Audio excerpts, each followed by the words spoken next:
আল্লাহ পাক রব্বুল আলামিন নবী মদিনায় যাওয়ার পরে মুহাব্বতের সাথে ডাক দিয়ে বলে, ইয়া আইয়ুহাল্লাযীনা আমানু, হে অন্ধ জগতের অটল বিশ্বাসী পাগলরা। কুরআন শরীফের ভিতরে যত আয়াত আছে ইয়া আইয়ুহাল্লাযীনা আমানু, এই আয়াতগুলো মদিনায় নাজিল হয়েছে। এর অর্থ হলো, হে অন্ধ জগতের অটল বিশ্বাসী পাগলরা, তোমরা নবীর সুন্নতের পর আমল না করলেও নবীর মুহাব্বত তোমার অন্তরে আছে। তুমি অন্ধ জগতের অটল বিশ্বাসী পাগল। কোন যুবক যদি মুসলমানের সন্তান যদি নামাজ নাও পড়ে, এমনকি কোন যুবক যদি মুসলমানের সন্তান নামাজ নাও পড়ে, রোজা নাও রাখে, টুপি জীবনে পরে নাই, দাড়ি জীবনে রাখে নাই, কোনোদিন সুন্নতে পোশাক পরে নাই, যে কোনোদিন ঢিলাকুলুক ব্যবহার করে নাই, একবারও জীবনে মেশাক মুখে দেয় নাই, কোনোদিন দস্তারখান বিছিয়ে খানা খায় নাই, সুন্নত নামাজ তো দূরের কথা ফরজ নামাজও পড়ে না, রমজান মাসে রোজা রাখে না, মুসলমানের সন্তান নাম তার জামাল উদ্দিন, বাপের নাম কামাল উদ্দিন, এই মুসলমানের সন্তানের সামনে যদি আল্লাহর নবী রেখেও গালি দেয় মুসলমান যুবক বলো, তাহলে তোমার জীবনের শেষ বিন্দু রক্ত দিয়ে প্রতিশোধ নিবা কি নিবা না? নবীকে দেখি নাই, মুহাব্বত আমার অন্তরে আছে, যদিও নফসের ধোঁকায় পড়ে শয়তানের প্রেমে পড়ে আমি সুন্নতের আমল করতে পারি না। তবে মুসলমান যুবক ভালো করে মনে রাখো, দুনিয়ায় তুমি কার কাছ থেকে আদর্শ শিখবা? এমন একটা মানুষ আল্লাহ দুনিয়ায় পাঠায় নাই যে একটা মানুষের গোটা জীবনের ভিতরে 800 কোটি 1000 কোটি মানুষের সমস্ত মানুষের চলার সংবিধান একজন মানুষ থেকে সম্পূর্ণ আসছে, এমন একজন মানুষ পাবেন না। রবি ঠাকুর বড় পণ্ডিত ছিল, অনেক পাণ্ডিত্যপূর্ণ কথা বলছে, তবে তার একার পাণ্ডিত্য দিয়ে কোনো দেশের সংবিধান তৈরি হতে পারে না। কাজী নজরুল পণ্ডিত মানুষ ছিল, তার পাণ্ডিত্য দিয়ে গোটা বিশ্ব চলতে পারে না। আরো যত বড় বড় বিজ্ঞানী চলে গেছে, একজনের পাণ্ডিত্য আর তার নীতি কথা দিয়া সারা দুনিয়ার মানুষ চলতে পারে না। কিন্তু আল্লাহ একটা মানুষই বানাইছে, যে একটা মানুষের গোটা জীবনের জন্ম থেকে মৃত্যু পর্যন্ত 63 বছরের হায়াতকে যদি কেউ স্মরণ করে, তাহলে 800 কোটি না 8 লক্ষ কোটি মানুষও যদি আসে, তাও ওই একটা মানুষের ভিতরে, একটা মানুষের থেকে সমস্ত মানুষের চলার পথও সংগ্রহ করতে পারে কি পারে না? সারা দুনিয়ার সমস্ত মানুষের আদর্শ একটা মানুষের ভিতরে। আমার নবীর আদর্শ লক্ষ্য করেন, এদিক তাকান। নবী পাক মানুষকে সালাম দিয়ে সাক্ষাৎ করতেন। কতক্ষণ কি দিয়ে? আর এই ইদানিং কালে এই কবে থেকে শুরু হয়েছে আমি তা কইতে পারি না। জেনারেল সংবর্ধনা, জেনারেল মানে ডিপার্টমেন্টে যারা আছে, সুন্নত বাদ দিয়ে যারা অন্য জাতি আছে, তারা সম্মান প্রদর্শন বা সাক্ষাতের সূচনাটা কি দিয়ে করে? 1 চড় 1 লাথি। সেনাবাহিনীতে দেখেন নাই, হলিন্দে দাঁড়াইছে, অফিসার যখন আসে তখন কি করে? চড় দেখাই দিছে, দিতে পারলাম না, দেখে রেখেন। এরপরে গুম করে একটা লাথি মারে, কই লাথিটাও দিতে চাইছিলাম তা পারলাম না, এই জন্য মাটিতে দিলাম। 1 চড় 1 লাথিতে সম্মান প্রদর্শন, সাক্ষাৎ, এটা কোন আদর্শ হতে পারে? আমার নবীর আদর্শ আফসুস সালাম, সাক্ষাৎ হবে কি দিয়া? জোরে বলেন কি দিয়া? আরে কন্যা কি দিয়া? সালাম হবে, ক্লিয়ার সালাম। বলেন আসসালামু আলাইকুম ওয়া রাহমাতুল্লাহি ওয়া বারাকাতুহু। আমার নবী সালাম দিয়ে, কি সুন্দর কথা না? আপনিও উত্তর দিচ্ছেন ওয়া আলাইকুম আসসালাম ওয়া রাহমাতুল্লাহি ওয়া বারাকাতুহু, সেম একই কথা, একটু উল্টো ভাবে বলছেন, তরজমা একই। আপনার উপরে আল্লাহর পক্ষ থেকে শান্তি, রহমত আর বরকত নাজিল হোক। বলেন না সুবহানাল্লাহ? আমিও বলছি, আপনিও বলছেন। হুজুর বলেন আফসুস সালাম, বাপে ছেলেরে সালাম দাও, স্বামী স্ত্রীকে সালাম দাও, স্ত্রী স্বামীকে সালাম দাও, সন্তানরা আব্বারে সালাম দাও, দাদায় নাতিরে সালাম দাও, নানায় নাতিরে সালাম দাও, উস্তাদ ছাত্ররে সালাম দাও, ছাত্র উস্তাদরে সালাম দাও, চাচায় ভাতিজাকে সালাম দাও, সবাই সালামের প্রচলন দাও। তার মানে দোয়ার প্রচলন দাও। এত মানুষ যদি একে অপরকে দোয়া করে, আসমান থেকে রহমত আর বরকত নাজিল হইতে বাধ্য। পদ্ধতিটা কত সুন্দর না? এরপরে আসেন একটু সাক্ষাতের, একটু মুসাফা করেন, হাতে হাত মিলিয়ে সুন্দর করে একটা জাকি দেন। আমার নবীর আদর্শ, হাতে হাত দিয়ে মুসাফা করে হাতে জাকি দিলে নবী বলেন হাতের থেকে সমস্ত সগীরা গুনাহ ঝরে পড়ে যায়। জাকিটা মাইপে জুবিয়ে দেবেন, আবার বেকায়দা জাকি দেবেন না। তাগলা 7 ফুটে জুয়ন একটা আমার মতো দুর্বল মৌলবীরা যদি হাত ধরেন খোট টান দেয়, তাহলে গোড়াইতে খুলিয়ে যাবে না? সিস্টেম না।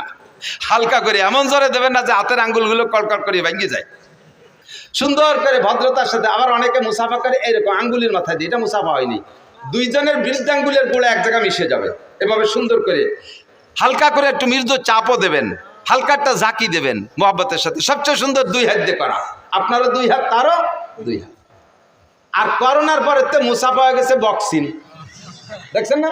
বক্সিং দিয়ে মুসাফা হয়। বক্সিং হাতে না দিয়ে না হে দেওয়া উচিত। হাতের মধ্যেই করোনা ঢুকছে, শয়তানি যত আইসে গেল না কয়ে পারি না। করোনার সময় সোয়াইসে বানাইছে করোনারে, একজনের সাথে একজন কথা বলতে গেলে দূরত্ব বজায় রাখতে হবে। মুখের শ্বাস আর একজনের মুখের ভিতরে চলে গেলে তার ভিতরে নাকি করোনা চলে যায়। আল্লাহর রহমতে করোনার বছর প্রত্যেকদিন আমাদের মাহফিল ছিল, একই মাইকে 5-6 জন বক্তা আমরা ওয়াজ করে গেছি। আমি কথা বলতেছি, হালকা হালকা থুকও ছিটতেছে, ওর মধ্যে যাচ্ছে, শ্বাস যাচ্ছে।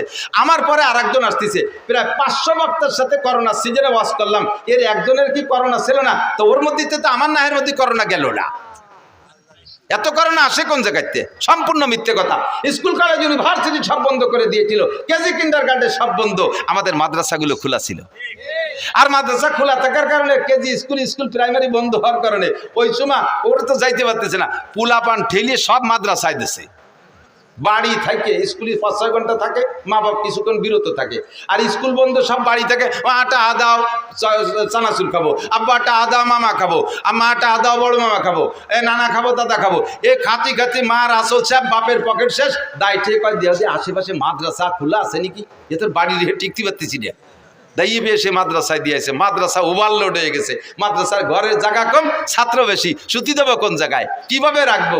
ইলিশ পাইলিং জেলখানার মতো ক্যাসিং দিয়ে ঠ্যাঙের মধ্যে পা উড়িয়ে দিয়ে একটার সাথে একটা মিশাই কাজ করে ঠাইসে পাড়াইয়ে গাদায় ছোঁয়াই তুইছি, একটা নাকের নিঃশ্বাস বেরোইয়া আর একটা নাক দিয়ে পিছন দিয়ে বার হয়ে গেছে, তবু আল্লাহর মধ্যে করোনা হয়নি।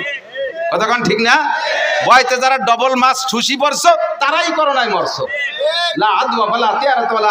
ইসলাম, আল্লাহ নবী বলেন ইসলামের মধ্যে সোয়াইসে বলতে কিছু নাই, ইসলামের মধ্যে লক্ষণ বলতে কিছুই নাই, সোয়াইসেও নাই লক্ষণও নাই। রাতের বেলা লক্ষণ রে ভয় পায়, রাতের বেলা বুতুম পাখি ডাকে, আদওয়া হাম এরকা হাম বুম, বুতুম পাখি ডাকলে ওই আরবে প্রথা ছিল, বিল্ডিং এর ঘরের উপরে ছাদের উপরে কুক কুক করে ডাকলে কার জন্য আগা বাধা হবে না, রোগ ব্যাধি হবে, ওই জন্য এরকম এখনো গ্রামাঞ্চলে তো এই প্রথা চালু আছে।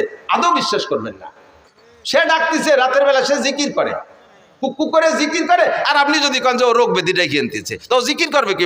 আপনি তো না হেতেল যে ঘুমাইছেন, ও তো একটু জিকির করে, তাও যদি আপনার রোগ আনে তাহলে আনলি আনা। কাউরা বাড়ির মধ্যে ডাকতে ডাকতে গেছে, কি যেন দুঃসংবাদ দিয়ে গেল। তা কাউ বাড়ির মধ্যে ডাকতে ডাকতে কি করে কা কা করে ডাকছে না? তা কাউ কি কাকা ছাড়া আর কি কোরআন শরীফ পড়তে পড়তে যাবে? তুমি মুসলমানের জীবনে আলহামদুলিল্লাহ পারো না, আর কাউরে দিয়ে কোরআন শরীফ পড়াচ্ছ। আর সে ডাকলি তোকে যদি গজব আসে তা আসুক, কিছু মনে করো না, এগুলো কিছুই না। ইসলাম যা বলতে চাইছি, এই সেই শেখে শুরু হয়েছে বক্সিং দে মুসাফা, এটা সম্পূর্ণ সুন্নতের খেলা। মুসাফা করবেন নিয়মতান্ত্রিক। এরপর একটু মোয়ানাকা, নবী পাক পাকে ভালোবাসা বিনিময়, সিনার থেকে সিনার সাথে মোহাব্বত বিনিময় করা হয়, গলার সাথে গলা মিশন, আরবিতে কয় মোয়ানাকা। উনুকুন মানে গর্দান, দুইটা গর্দানকে মিলে নুকে বলে মোয়ানাকা। এটা হবে সিস্টেম, প্রত্যেকের ডাইন পাশে একবার, প্রত্যেকের ডাইন পাশে আবার মুখস্থ করেন মোয়ানাকা কয়বার, কুলাকুলি কয়বার, প্রত্যেকের ডাইন পাশে। আপনিও ডাইন আনবেন, আমিও ডাইন আনবো, তাহলে এক পাশ হবে, 3 পাশ না, এক পাশে গলা মিশিয়ে দেবেন, সুন্নাত। গলা মিশেবেন, পেট না। বুড়ি এত বড়, গলা মিশানো কত কঠিন না? পেটে পেটে 2 ঘষায় দিয়েছিল, এটা সুন্নতই নেই। মোয়ানাকা কুলাকুলি, স্বামীতে স্ত্রীর সাথে কুলাকুলি করবে, স্ত্রী স্বামীর সাথে করবে, তাই বলে কোনো দুলোভাই শালীর সাথে মোয়ানাকা করবে না, কুলাকুলি করবে না। ও জায়গা কুলাকুলি করলে কবিরা গুনাহ, জিনার গুনাহ। কথা বলুন ঠিক ঠিক না? স্বামী স্ত্রী কুলাকুলি করবেন, স্বামী স্ত্রী যখন কুলাকুলিতে গলা মিশেবেন, আল্লাহ ফেরেশতাদেরকে বলে, দায়িত্বশীল ফেরেশতাদেরকে, ওই দুডেরে নূরের পর্দায় ঘিরে দাও, ঘিরে দিয়ে তোমরা আর একদিক ফিরে চেয়ে থাকবো, ওদের কিন্তু ফিরবা না। ওরা ওই অবস্থায় সারা রাত যা করুক, ওকে আমল নামায় নফল নামাজ লিখতে থাকো, বলেন না সুবহানাল্লাহ। নবী পাকের আদর্শ সব জায়গায় সুন্দর না অসুন্দর? আমার এক হিন্দু ভক্ত আছে, অনেক হিন্দু ভক্ত আছে, ওই হিন্দু ভক্তরে কইলাম আমাদের ইসলাম তো সব জায়গা আছে, আমি একটা কয়ে দিতে পারি, যেখানে হাত দেবো সেই জায়গায় ইসলাম। সব জায়গায় দোয়া কালাম আছে না নাই? স্বামী স্ত্রী মিলনের আগেও দোয়া আছে না নাই? আল্লাহুম্মা জান্নিবনা শায়াতিন ওয়া জান্নিবিশ শায়াতিনা ফিমা রাযাকতানা। এসে গেলে একটু বলে যাই, মানুষের যখন স্বামী স্ত্রী মিলনে যায়, তখন চরিত্রহীন শয়তান ওই পুরুষের সাথে ওই একসাথে মিলনে শরীক হয়ে যায়, তখন পুরুষের বীর্যই গর্ভধারণ করবে, কিন্তু শয়তান বা জিন যদি একসাথে করে, তাহলে ওইটার সাথে ওই শয়তানের কিছু আসর থাকার কারণে ওই বাচ্চাগুলো রক চড়া হয়, মিজাজি হয়, একটু উগ্রপন্থী হয়, যেহেতু শয়তান তো গরম আগুনে তৈরি, তার কিছু প্রভাব ওর ভিতরে চলে আসে। এই শয়তানের হাত থেকে আপনার সন্তানকে পবিত্র রাখার জন্য নবী পাক দোয়া শিখে দিয়েছে, দোয়া পড়বা, আল্লাহুম্মা জান্নিবনা শায়াতিন ওয়া জান্নিবিশ শায়াতিনা ফিমা রাযাকতানা। আল্লাহ শয়তানের হাত থেকে আমাকে বাঁচাও, আর আমার যে সন্তান তুমি দিবা এরও শয়তানের হাত থেকে বাঁচাও। এমন একটা মুহূর্ত দোয়া, বাথরুমে ঢোকার সময় আমাদের নিয়ম আছে না নাই? এগুলো সব নবীর আখলাক। আল্লাহ নিজেই বলেছেন, লাকাদ কানা লাকুম ফি রাসূলিল্লাহি উসওয়াতুন হাসানাহ, আমার রাসূলুল্লাহর ভিতরে গোটা মানব জাতির উত্তম আদর্শ রয়েছে।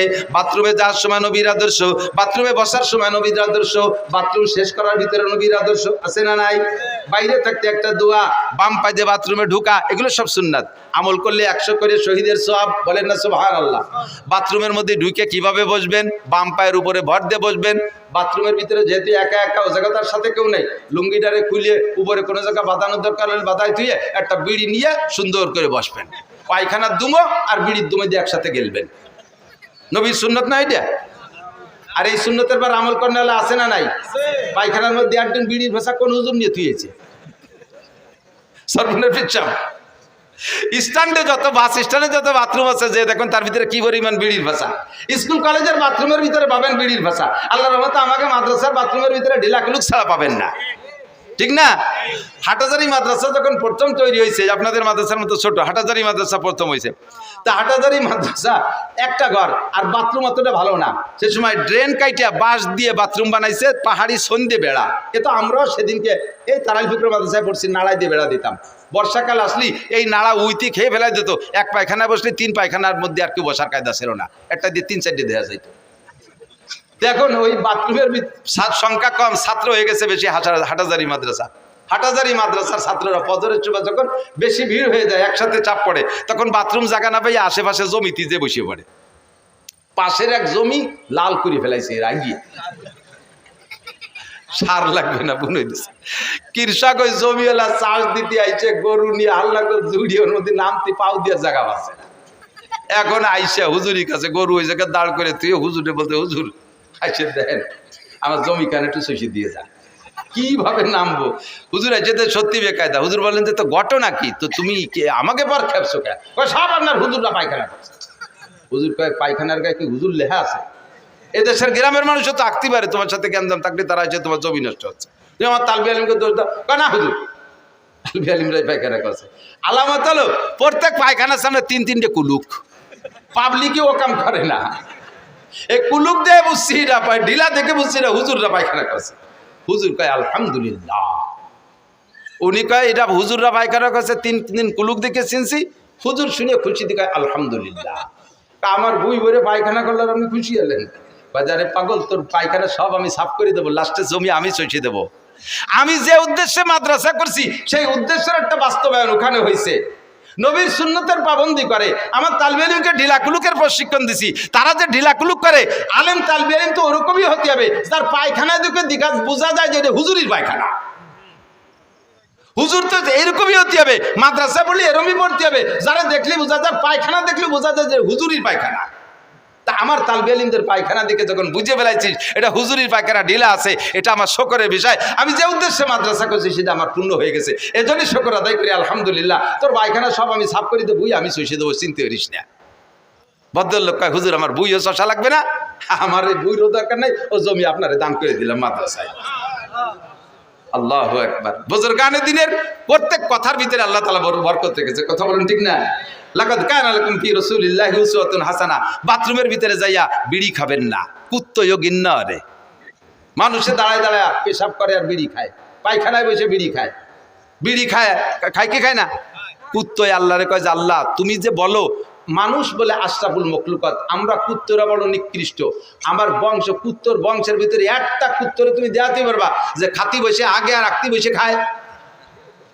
আমরা ও জায়গা আদর্শ বুঝি, খাওয়ার সময় আগা যায় না, আগার সময় খাওয়া যায় না, আমরা ও জায়গা ভাগ করে ফেলি। আরে আশরাফুল মখলুকাত যাদের বার কোরআন নাজিল হয়েছে, যাদের উস্তাদ মুহাম্মদুর রাসূলুল্লাহ সাল্লাল্লাহু আলাইহি সাল্লাম, যাদের উস্তাদ 2.5 থেকে 3 লক্ষ নবী রাসূল, তারা কি আদর্শ শিখলো? পায়খানায় বসে খায়, পেশাব করতে বসে খায়, আর বিড়ি খায়, সিগারেট খায়। এরা বলো মানুষের চাইতে ভালো না মন্দ?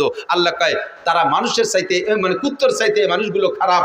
উলাইকা কাল আনাম বাল হুম আদাল্লু উলাইকা হুমুল গাফিলুন। এই জাতীয় মানুষগুলো চতুষ্পদ জন্তুর চাইতে খারাপ। পশুর যে বুদ্ধি আছে সে বুদ্ধিটুকু তার নাই। কথা বলুন ঠিক কি ঠিক না? আমার নবীর আদর্শ সব জায়গায় আছে না নাই? খানা খাইতে বসবেন, কোন দিয়ে খানা খাবেন? ডান হাত দিয়ে। দোয়া আছে না নাই? বাথরুমের ভিতরে বজন ওই জায়গায় একটু সারিয়ে আসি, 3টা ডিলা ব্যবহার করবেন, 3টা ডিলা বাথরুমে।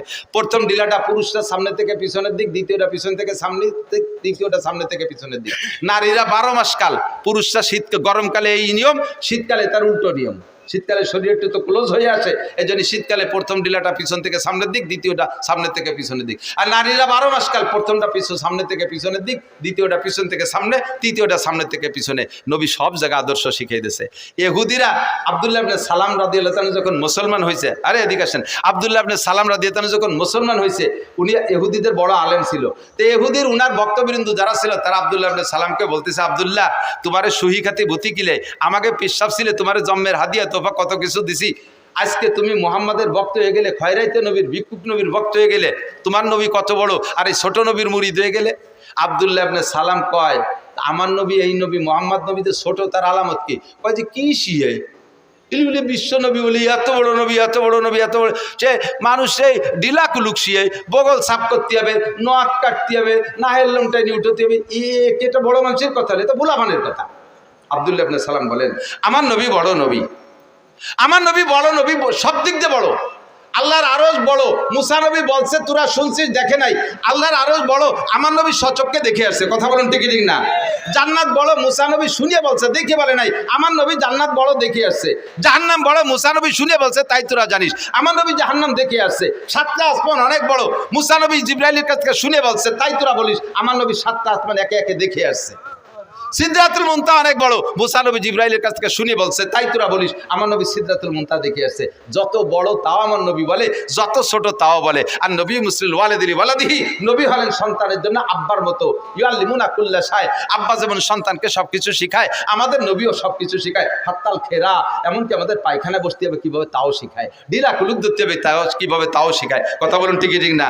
আরে ভাই, পীর সাহেবের কাছে মুরিদ হয়েছেন 19 বছর, পীর সাহেবের কাছে মুরিদ হয়েছেন 19 বছর, খালি বছরে 2বার যান আর আসেন, আর খান আর পিকনিক করে এটি চলে আসেন। আসার সময় কম্বল টম্বল, রুমাল টুমাল, কিছু পাগড়ি পুগড়ি কিনে নিয়ে আসেন। বাকি পীর সাহেব 19 বছরে আপনার 19টা নামাজ ভাঙ্গার কারণ শিখাই নাই, 13টা নামাজের ফরজ শিখাই নাই, 14টা নামাজের ওয়াজিব শিখাই নাই, 28টা নামাজের সুন্নতে মুআক্কাদা তা আপনারা শিখাই নাই, ওযুর ফরজ 4টি, গোসলের ফরজ 3টি, তায়াম্মুমের ফরজ 3টি শিখাই নাই, ওযু ভাঙ্গার কারণ 7টা তা আপনারা শিখাই নাই। আল্লাহু আকবার। নবী আলা প্রশিক্ষণ দাওয়াত ও তবলিগের মধ্যে আছে। মাত্র 3 দিন, 5 দিন, 7 দিন, 10 দিন একটা চিল্লা লাগাইলে তবলিগের ভিতরে নবী আলাইহিস সালাম যেমন সাহাবা ইকরামদেরকে হাতে ধরে এগুলো শিক্ষা দিয়েছে, তবলিগের মধ্যে এগুলো শিক্ষা আছে না নাই? একটু জোরে বলেন, আছে না নাই? আপনি আমলিগ করেন, বিএনপি করেন, জামাত করেন, জাতীয় পার্টি করেন, এটা আপনার রাজনৈতিক ফাংশন, সে জায়গায় আমি হাত দিচ্ছি না। বাকি তবলিগের ভিতরে এরকম হাতে ধরে শিক্ষা আছে না নাই? এটা নবীওয়ালা শিক্ষা। লাকাদ কানা লাকুম ফি রাসূলিল্লাহি উসওয়াতুন হাসানাহ। নবী পাক মক্কায় ছিলেন, হযরত দারে আরকাম রাদিয়াল্লাহু তাআলা আনহুর বাড়ি মাদ্রাসা ছিল। ওই জায়গা 40-42 জন সাহাবাকে নিয়ে হুজুর পড়াইতেন। এই দারে আরকামে থাকা অবস্থা হযরত ওমর রাদিয়াল্লাহু তাআলা ইসলাম গ্রহণ করছে। মক্কা থেকে মদিনায় হিজরত করে যাওয়ার পরে হুজুরের মাদ্রাসা ছিল মসজিদে নববী। মাদ্রাসার নাম কি? আল্লাহু আকবার। উম্মত কত বড় চালাক, যখন শুনছে মাদ্রাসার নাম আর আগেতে একটু কালেকশনে সোয়াই দিয়ে থুইছি, টের পাইছে আর মনে হয় মাদ্রাসার দিকে চলে যাবে। কাজেই চলো আশ্বাস, অস্ত আগেই সামনেই রয়েছে, মাঝে এইটুকু এসে গেছে, তাই বলি এটা নবীর আখলাক না? একটু বলেন, আদর্শ মানুষ খেয়াল করে না, খেয়াল করেন আমার দিক, অ্যাটেনশন, খেয়াল করছেন? আদর্শবান মানুষ কাকে বলে বলেন তো? চুরি যে করে সে আদর্শবান না? চোর আদর্শ, ডাকাত আদর্শবান, লুচ্চ, মদখোর, গাঁজাখোর, ইয়াবা ফেন্সিডিল, হিরোইনখোর, সুদখোর, ঘুষখোর, টোন মারে, মন মারে, রাস্তা মারে, খাল মারে, বিজিএফ কার্ড মারে, এরা আদর্শবান মানুষ? দেশের টাকা বস্তা ভরে ভরে নিয়ে কানাডারে বিল্ডিং বানায় দেয়। সোকালারা ভাত পায় না কানাডারে, কানাডা আছে না, দেশের নাম Canada, Canada, crore crore Canada. বাংলাদেশের সোকালাকে টাকা নিয়ে কানাডা বিল্ডিং বানায়। এ কাজ কি ভালো না মন্দ? এটা মন্দ না ভালো? এই কাম যারা করছে তারা আদর্শ মানুষ না অনাদর্শের মানুষ? সব অনাদর্শবান মানুষ। কথা বলুন ঠিক ঠিক না? এই দোষগুলো মুক্ত যে মানুষগুলো, সেই মানুষগুলো আদর্শবান মানুষ। ঠিক তো? কথা কয় না? আল্লাহর কসম দিয়ে বলবো, এই দোষের একটা দোষও আমাদের মাদ্রাসার কোরআন পড়নেওয়ালা আলেম তালেম দেয়াল বিলিম ছাত্রদের মধ্যে পাবেন না। ঠিক না? যারা এই বড় বড় মোটা মোটা তাকে মারিয়ে গেছে, তারা কোন মাদ্রাসার ছাত্র? হাটাজারি? পটিয়া, বাবুনগর, জিরি, নাজিরাট, লালবাগ, ফরিদাবাদ, মালিবাগ, যাত্রাবাড়ি, গহরডাঙ্গা, শামসুল উলুম, কাসেমুল উলুম, দারুল উলুম, তারাইল বুকরা, খুলনা দারুল উলুম, দেওবান, নিউটাউন, করাচি, এরা কোন মাদ্রাসার ছাত্ররা এই সব আকামগুলো করছে যারা তারা করছে। আমি সে শিক্ষার সমালোচনা করতেছি না, ওই জায়গায় শিক্ষিত হইয়া ওই বিশ্ববিদ্যালয় পড়ে আমার গোপালগঞ্জের বর্তমান ডিসি বিসিএস পাস করে চাকরিতে জয়েন্টের আগে পাকিস্তান 3 চিল্লা দিছে। কয়েকদিন আগে ডিসি স্যারের বাড়ি আমাদের 10 জন হুজুরের বাসায় দাওয়াত খাওয়াইছে, দস্তারখান বিছে খানা খাওয়াইছে। এত বড় সুন্নতি দাড়ি। ফজরের নামাজ পড়ে আপনাদের মহারাজপুর মসজিদ মাদ্রাসার মসজিদে একদিন এসে ফজরের নামাজ পড়ছে। যে লোকটা গোপালগঞ্জ থেকে গাড়ি চালাইছে মহারাজপুর ফজর পড়ে, ওই লোকটা নিশ্চয়ই তাহাজ্জুদ পড়ে রওনা দিয়েছে। উনিও বিশ্ববিদ্যালয়ের ছাত্র। हर दो गो जम्बूरे खुरदाजे के फूल जाइके शादर নাই সুজা দে গারাসল हर दो गो आहू গিয়া করদন দো আব জিয়ে কে সরগিনো দে গর মিশকুনাব। একই জঙ্গলে থেকে দুইটা হরিণ ঘাস খায়, ঘাস পাতা খায়। একই জঙ্গলে থেকে একটা হরিণের পেট থেকে শুধু পায়খানা বের হয়, আর একটা হরিণের পেটে মৃগনাভি কস্তুরী হয়।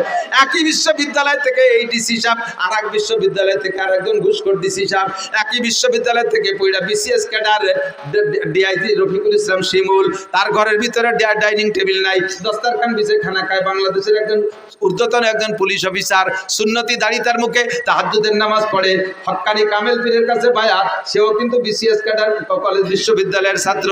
আর ওই বিশ্ববিদ্যালয় থেকে পড়ে আরেকজন পুলিশ এসপি, সে কুষ্টিয়ার যখন ডিউটি করে কুষ্টিয়া পুলিশ লাইনে, সেই সময় কয় আমার এই মৌলবেদিকে দেখলে আমার গায়ে জ্বালা ধরে, আমার জানাজার নামাজ আমি নিজেই পড়াতে পারি। কিছু বোঝে নেই, ওর জানাজা বলে ওই ভরাতি পারে। তা কি মরার আগে ভরবি না পরে ভরবি গাদা? কত বড় আনাড়ি, কত বড় নির্বোধ, তার জানাজার নামাজ বলে সেই ভরাতি পারে। একই বিশ্ববিদ্যালয়ে একই জঙ্গলের ঘাস পাতা খাইয়া একটার ফেরদে মৃগনাভি আর একটার ফেরদে পাহের বড়ি বাড়িতে ছাগলের নেদি।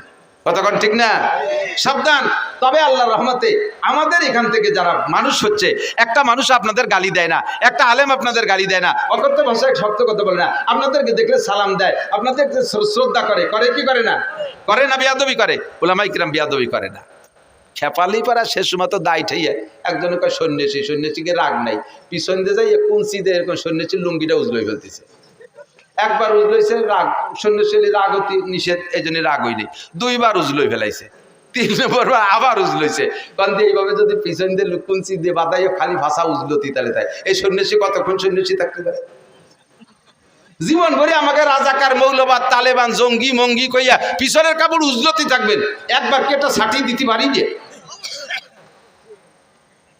খেপাইয়েন না, সাইটি করবো না।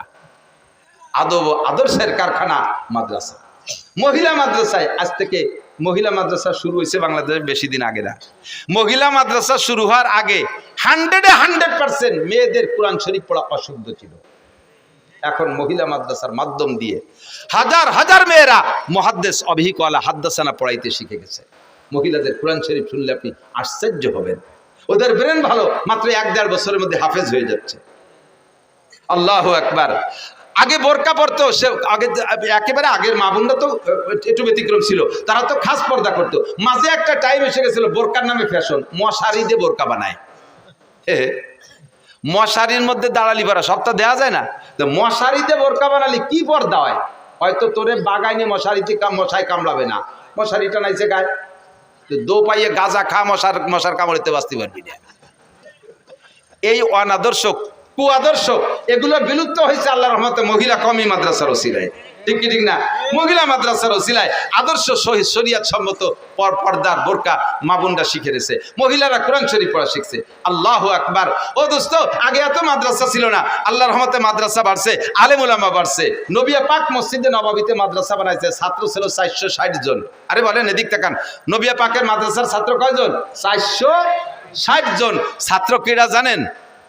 জামাল কামাল, লালটু বল্টু, জুয়েল টেল, টুলু লুলু এগুলো না, আবু বকর, উমর, উসমান, আলী, তলহা, জুবায়ের, বেলাল, আম্মার, সোহেব, আবু হুরায়রা, আব্দুর রহমান ইবনে আবু বকর, আব্দুল্লাহ ইবনে ওমর, আব্দুল্লাহ ইবনে আব্বাস, তারপরে সালমান ফারসি, আব্দুল্লাহ ইবনে সালাম রাদিয়াল্লাহু তাআলা আনহুম, আবু হুরায়রা, এই জলিলুল কদর 460 জন ছাত্র নবী পাকের ছাত্র ছিলেন, মসজিদে নববীর ছাত্র তারা। আর মদিনায় যত স্থানীয় ছিল তাদের ক্ষেত খামার হলো, ফসল তো ছিলই, সবচেয়ে বড় ফসল হলো খেজুর গাছ। হুজুর বলছেন তোমরা খেজুর কাইটা প্রত্যেক 10 কানির 1 কান খেজুর এই মসজিদে ঝুলিয়ে দিয়ে যাবা আমার এই আনসার, আমার এই মুহাজিরিন তালবিয়ারিনদের জন্য, আমার এই 460 জন ছাত্রের জন্য তোমরা খেজুর দিয়ে যাবা প্রত্যেক 10 কানি 1 কান। জোরে কন্যা সুবহানাল্লাহ। এই থেকে প্রথা চালু হলো। ফসলের ওসর মাদ্রাসায় দিতে হবে, সিস্টেমটা নবী পাকই চালু করে গেছে। ফসলের ওসর 40 ভাগের 1 ভাগ, 10 ভাগের 1 ভাগ, 20 ভাগের 1 ভাগ। মদিনার খেজুর 10 ভাগের 10 কানির 1 কান হুজুরের সাহাবাদের জন্য হুজুর এভাবে কালেকশন করতেন। কালেকশনটা শুনলে একদলের মানুষের এই তো মাদ্রাসাটা খুলি এটা বিক্রি শুরু হয়ে নিয়েছে। সাবধানে দিক তাকান, লক্ষ্য করেন। দারুল উলুম দেওবন্দ মাদ্রাসা যখন তৈরি হয়েছে তখন কাসেম নানুতুবি রহমতুল্লাহ আলাইহি কালেকশন করতেন মুষ্টি আটা। আমাকে দেশে মুষ্টি চাউল, আমাকে দিকে মুষ্টি চাল আছে না, আপনাদের দিকে কালেকশন হয়নি? আর খেয়াল করেন না দিক থেকে মুষ্টি চাউল কালেকশন হয় না? মুষ্টি চাউল আপনাদের এই মাদ্রাসার মহল্লায় আমি শুনেছি 1000 সদস্য আছে, কমপক্ষে 1000 ফ্যামিলি আছে। মুষ্টি চাউল দিতে কোনো কষ্ট হয় না, একটা ডাব্বা আলাদা বানাবেন, বস্তাতে কোনো সময় চাউল দেবেন না, তাহলে বরকত হবে না। আপনি প্রত্যেক অক্তের খাবার যে চাউল তুলে নেবেন রান্নার জন্য, ওর মধ্যে থেকে ছোট্ট 1 মুঠ চাউল এই ডাব্বার মধ্যে রেখে যাবেন, আপনার ভাতও কম পড়বে না। আর 8 দিন 7 দিন পর্যন্ত 1 মুঠ করে যদি 2 বেলাও রান্না করেন, জমা করেন ওর ভিতরে, দেখবেন যে সপ্তাহের মাথায় যে 1 কেজি চাউল হয়ে গেছে। কতক্ষণ ঠিক না? এই 1 কেজি চাউল দিয়ে আপনি জান্নাত কেনেন। হযরত কাসেম নানুতুবি রহমাতুল্লাহ মুষ্টি আটা কালেকশনে পাঠাইতেন এলাকায়, দেওবন্দ এলাকায়। তো এক বড় লোক আইসা কাসেম নানুতুবিকে বলতেছে, হুজুর আমার একটা অভিযোগ, আলেম তালবি আলিম আল্লাহ রসুলের মেহমান এরাই শুক্রবার আসলে খয়রাইতে ব্যাগ নিয়ে বাড়ি বাড়ি ঘুরে দেখতে কেমন দেওয়া যায়, আমার তো খুব খারাপ লাগতেছে। হুজুর কবিটা খাওয়াবো কি? সরকার তো টাকা পয়সা দেন, আর মাদ্রাসা জায়গা জমিও নাই, ব্যবসা বাণিজ্য নাই, থেকে খাওয়াতে জন্য মুষ্টি আটা কালেকশন না করলে কি খাওয়াবো? তো ওই বড় লোক বলতেছে, হুজুর আপনার মাসে কতগুলো আটা লাগে আর বছরে কতটুকু আটা লাগে? কেন? যত আটা লাগে সারা বছরের আটা আমি দিয়ে দেবো। যদি চান একবারে দিয়ে দেবো বছরে, তাও নিতে পারেন, মাসে মাসেও নিতে পারেন, বা সাপ্তাহিকভাবেও নিতে পারেন। হুজুর বললেন তবে শর্ত হলো কালেকশন করতে পারবেন না। হুজুর কয় এই কথাটা আমি কালকে রেজাল্ট দেবো, আজকে বলবো না যে কালেকশন বাদ দিয়ে তোমার আটা নেবো কি নেবো না। রাতের বেলা হুজুর বলেন আমার একটা মিটিং আছে। মিটিং কাকের সাথে? মাদ্রাসার কমিটির সাথে না, শিক্ষকদের সাথে না, যারা আটা দেয় তাদের সাথে মিটিং। গিয়ে বেরোইছে হুজুর রাতের বেলা একা একা। দেওবন্দের এক বুড়ি মহিলা, যে মহিলা নিয়মিত আটা দেয়, ওই মহিলার কাছে যে বলতেছে, চাচি তোমাকেও কপাল ভালো, আমাকেও কপাল ভালো, এক বড় লোক এসে আমাকে সারা বছরের আটা দিয়ে দেবে, আর আমার ছাত্ররা কালেকশন করতে আসবে না, তাকেও বিরক্ত করা লাগবে না, আর তোমাকেও বিরক্ত হওয়া লাগবে না, আমার তালবি আলিমকে টাকা আটা আর দেওয়া লাগবে না। তুমি এ ব্যাপারে কি বলো, তোমার কি মত? বুড়ি লম্বারটা নিঃশ্বাস আছে। কাসেম তুমি তাহলে আমাকে বেচতে যেতে দিলে না, কেন দিতেছে? তুমি তোমার বড় লোককে নিয়ে আর তোমার হুজুরকে নিয়ে বেচতে যাইও, আমরা গরিব গুরবা মানুষ লেখাপড়া কিছু জানি না, সারা রাত ইবাদত বন্দেগী করতে পারি না, তোমার তালবি আলিমকে একটু আটা খাওয়াইয়া বেচতে আশা করতেছিলাম, তুমি তাও বন্ধ করে দিলে, তাহলে আমাকে বেচতে যেতে দিবা না? কেমন কথা? বুড়ির এই কথায় নানুতুবি কয়, বুড়ি সারা পৃথিবী যদি দেওবন্দ মাদ্রাসা নামে লিখে দেয় তাহলে মুষ্টি এটা কালেকশন চলবে, কারণ এর মাধ্যমে হাজার হাজার মানুষের জান্নাতে যার একটা দরজা খুলে যায়। কথা বলেন ঠিক ঠিক না? আপনারাই মাদ্রাসায় মুষ্টি চাউল দেবেন, নবী পাক কালেকশন করেছেন, আপনারা মুষ্টি চাউল দেবেন, এর মাধ্যমে জান্নাত কিনবেন। আপনার ছেলে ভাত খেয়ে রাতভর ফেসবুক আর ইন্টারনেট দেখে, ল্যাংটা ছবি দেখে, আর আপনার 1 মুঠ চাউল খেয়ে মাদ্রাসার ছাত্ররা রাত্রে কোরআন শরীফ পড়ে, চেষ্টাতে তাহাজ্জুদ পড়বে। কাজেই আপনার 1 মুঠ চাউল এদের জন্য বরাদ্দ দেওয়া যাবে কি যাবে না? প্রত্যেকে প্রস্তুতি নেবেন, আর যেন মিস করবেন না। এই প্রত্যেক সপ্তাহে 1 কেজি, মাসে 1 কেজি করে চাউল দেবেন। আপনার সপ্তাহে 1 পোয়াই দেন, মাসে 1 কেজি। মাসে যদি 1 কেজি হয়, 1000 পরিবার হলে 1000 কেজি চাউল হবে, অর্থাৎ 1 টন চাউল হবে। 1 টন চাউল যদি প্রত্যেক মাসে আপনার মাদ্রাসায় আসে, মহল্লা থেকে মুষ্টি চাউলের মাধ্যমে এই মাদ্রাসা অবিকলা হাদাসানায় পৌঁছে যাবে, দাওরায়ে হাদিস পর্যন্ত পৌঁছে যাবে ইনশাআল্লাহ। আপনারা রাজি আছেন না ইনশাআল্লাহ? রাজি আছেন না ইনশাআল্লাহ? এটা নবীর আদর্শ, কালেকশন নবীর আদর্শ।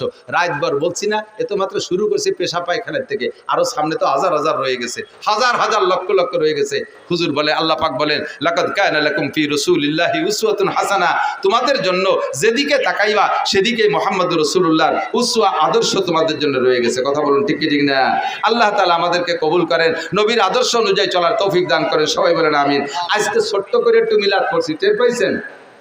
আর এরপরে মিলাদ সম্পূর্ণ পড়তে গেলে তো আগেই বলে নিচ্ছে 30 বছর লাগবে, আজকে অল্প একটু মিলাদ পড়ছি, এই নাম হলো মিলাদ। আর ওয়ালাম্মা তাম্মা হামলুহু কইয়া কি যে হুজুর একটু ভূতির মন্তর না কি বললো তা কিছু টের বললাম না, নবী সালাম আলাইকা দাও জিলাপি, আল্লাহর কসম এরে মিলাদ কয় না, আল্লাহর কসম এরে মিলাদ কয় না। ওটা মিলাদের নামে একটা বু, একটা ব্লাং, একটা ফালতু, একটা দোকা ছাড়া আর কিছুই না।